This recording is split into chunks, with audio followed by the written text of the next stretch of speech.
Welcome in the Quest Number 9 podcast. My name is Seth Warner, and on this podcast, we talk about Kentucky basketball from a fan's perspective. On this episode, we're recapping Kentucky's 78-65 win over Purdue in their first exhibition game of this season slate, with having one more game coming up against Georgetown on Thursday.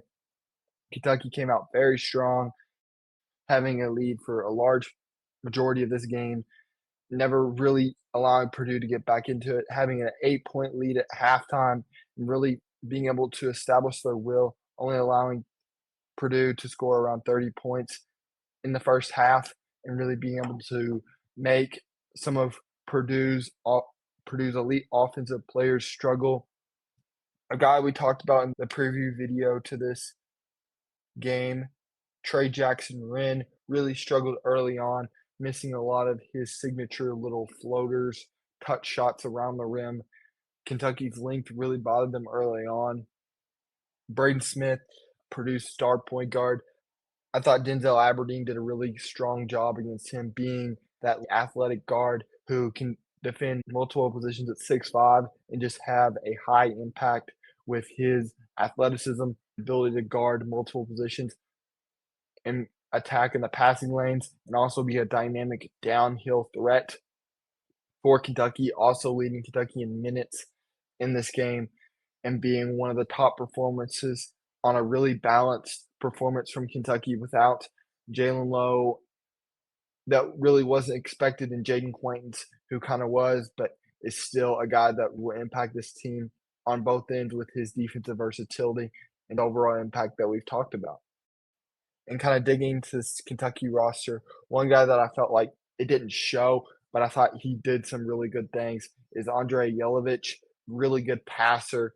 I thought how Purdue guarded him really showed how deadly he is. They didn't give him even a step at all or an inch to allow him to get a shot off, and it showed that he is a dynamic threat from three.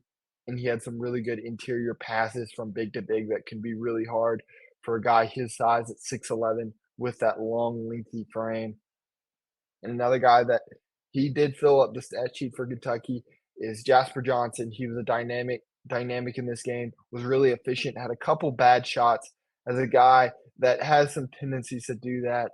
I felt like he really kept himself under control in those moments, not let one become two, kind of similar to Rob Dillingham could become unstable in his time at Kentucky. And I thought Jasper did a good job just having some consistency. And one of the things I was impressed with him is his ability to finish at the rack. He had a really nice reverse layup between two defenders and was able to attack downhill and be really efficient in it as a guard. Coming into Kentucky, who was known to struggle with his physicality at 6'4", 6'5", but has the length and explosiveness to become an elite finisher at the rim. And with Kentucky, Trent Noah was the guy that stepped in to help fill that void in the starting lineup of Jalen Lowe. I thought he came in and played well, was really confident, didn't do too much, had 10 points, and did a lot of really good things. Had a couple turnovers, but was overall solid defensively. Never was really put on an island. Was good at getting the passing lanes, was overall disruptive and confident in who he was and understanding his position on the floor. Only shooting 4 threes in this game, but knocking down 2 of them against this Purdue team that I thought did a good job limiting our three-point shooters. 2 of our best ones in Trent Noah and Andre Yelovich, guys who are really capable of heating up and knocking down shots from the perimeter.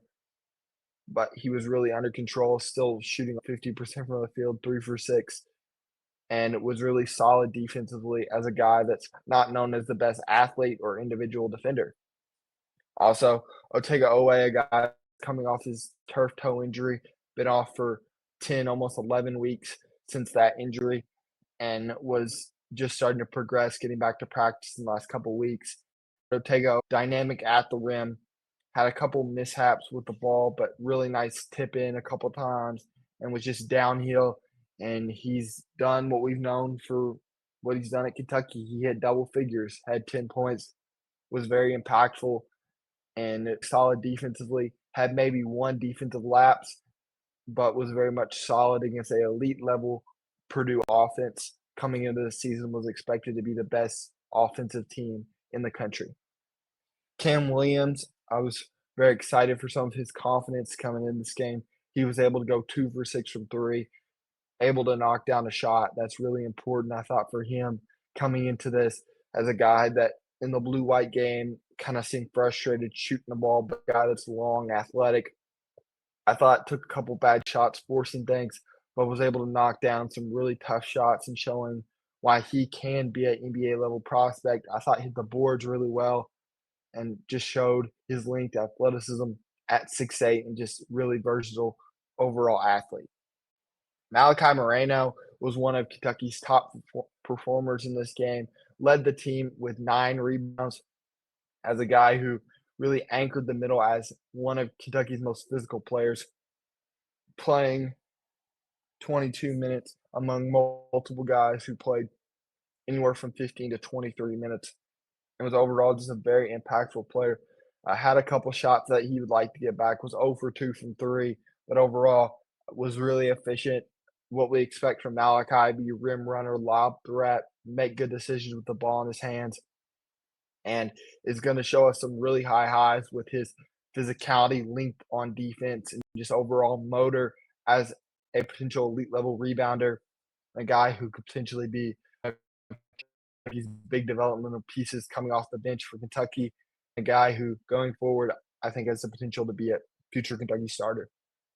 And I was talking about Malachi and rebounding. One of the other very interesting stats for him is Kentucky got 76% of all defensive rebounds that could 76% of all potential defensive rebounds. They only gave up 23% of it was 24% of potential defensive rebounds that could happen. And that was really solid for Kentucky coming into this game without Jaden Quinn and could have some potential leaks in the defensive rebounding department with a guy like Brandon Garrison starting out the game, not known for his defensive rebounding and rebounding overall. It's just really good to see a Kentucky team be able to dominate the possession battle as a team that I could see having some highs and lows offensively, and they're going to be able to push the tempo and have a lot of possessions, but be able to control the other team's possession count. Another really good sign I saw from Kentucky is they were really able to run up and down the floor and stay wide and really attack those corners and rim run with their bigs. You had Andre Yelovich, Malachi Moreno trying to fight over the middle who's going to get the ball, and was really able to attack this Purdue transition defense, was able to create some advantages there and got a lot of points off of that and was able to just spread them correctly and be able to pick them apart when they had the correct matchups in transition. Starting out the game for Purdue, it started out well. Another starter for them that I thought did some good things was Fletcher Lawyer. Kentucky had some good defense on him, but he scored their first 5 points. After that, Kentucky was able to shut him down, him going 3 for 15, 2 for 8 from the three-point line. He was able to overwhelm him and this whole Purdue team with their length and athleticism and overall size, playing a high motor guy like Denzel Aberdeen, who had a high impact, I felt like, in this game, pushing in transition, was able to hand the ball, make decisions, came in, got some cleanup baskets, is one of the best defensive players on the floor, blocking shots, super athletic, and has elite level versatility as one of those undersized forwards who can just do a little bit of everything and does the dirty work that no one really wants to do and understands defensive assignments really well and timing. That's what makes him a really good shot blocker. And his switchability, understanding where dudes want to go and their spots. I thought he really was able to elevate Kentucky's defense in the back line with his communication and overall defensive impact and two-way ability as a playmaker, just overall really good facilitating forward.